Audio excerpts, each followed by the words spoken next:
এবার পুচু খেয়ে বলো। বলবে কেমন হয়েছে। এটা ম্যাঙ্গো চিজ কেক। খেয়ে বলো কেমন হয়েছে। ভালো।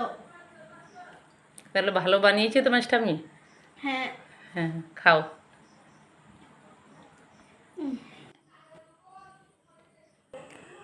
নমস্কার, সবাই কেমন আছেন? আশা করি সকলে ভালো আছেন। আজকে বানাবো ম্যাঙ্গো চিজ কেক। তার জন্য আমরা কি কি নিয়ে নিলাম, এটা হচ্ছে নিউট্রিচয়েসের ডাইজেস্টিভ বিস্কিট, চিজ, বাটার, পনির আর টক দই, আর অবশ্যই আম। এবার কিছু পরিমাণে বিস্কুট নিয়ে নিলাম একটা মিক্সিতে, বিস্কুটটা গুঁড়ো করে নিলাম। আর এইদিকে বাটারটাকে গলিয়ে নিলাম।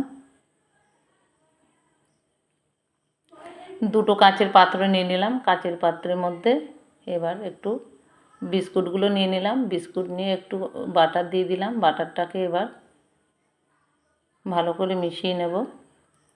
আর এদিকে আম কেটে নিয়ে নিয়েছি, আম্রপালি, আপনারা যে কোনো আমই নিতে পারেন, যেই কোনোভাবে কেটে নিতে পারেন। দিয়ে দেখুন এইভাবে আলতো হাতে বিস্কুটটাকে বসিয়ে নেওয়া হয়েছে।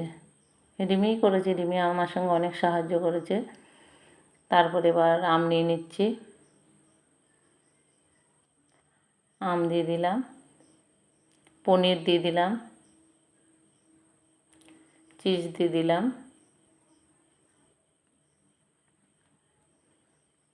আর টক দই দিলাম। এইগুলোকে পেস্ট করে নেব। এগুলো দেখুন পেস্ট হয়ে গেছে, খুব সুন্দর। এবার দ্বিতীয় লেয়ার হবে, এবার আলতো হাতেই বসিয়ে নিতে হবে। দুটো কাঁচের পাত্রের মধ্যে বসিয়ে নিচ্ছি।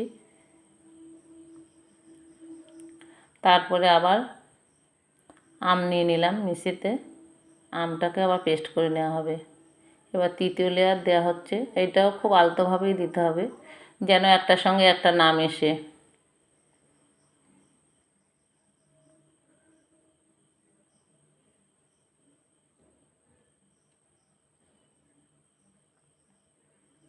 ওটা আলতোভাবে আস্তে আস্তে করে দিতে হবে। তারপরে ওপরে সুন্দর করে সাজিয়ে দিল রিমি।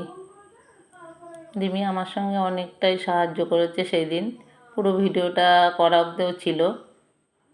দেখুন 3টে লেয়ারই দেখা যাচ্ছে একদম।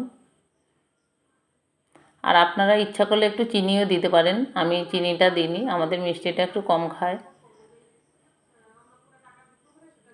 তারপরে একটু ডিপ ফ্রিজে ঢুকিয়ে দেবো ঢাকনা দিয়ে, কিছু সময়ের জন্য, ঘন্টা 2 মতো একটু রেখে দিয়েছি। তারপরে দেখুন ফ্রিজ থেকে বের করে নিলাম, খুব সুন্দর বসেছিল কেকটা।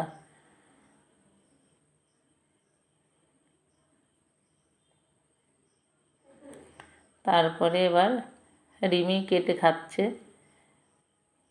ও খেয়ে বলল ভীষণ ভীষণ ভালো হয়েছে মা। যদিও ও সমানে আমার সঙ্গে ছিল, ও অনেক সাহায্য করেছে। আর তারপরে আপনারা একবার এইভাবে বানিয়ে দেখবেন, খুবই ভালো লাগবে আর খুবই সুন্দর খেতে হয়েছিল। একদম পুজো থেকে শুরু করে সবাই খেয়েছে, রিমি, রিমির বাবা, এটা রিমির বাবা খাচ্ছে, রিনিতা, সবাইকে দিয়েছে, আমার বোনকে, রিনাকে। সবাই একবার এইভাবে বানিয়ে দেখবেন, খুব ভালো লাগবে। সবাইকে অনেক অনেক ধন্যবাদ।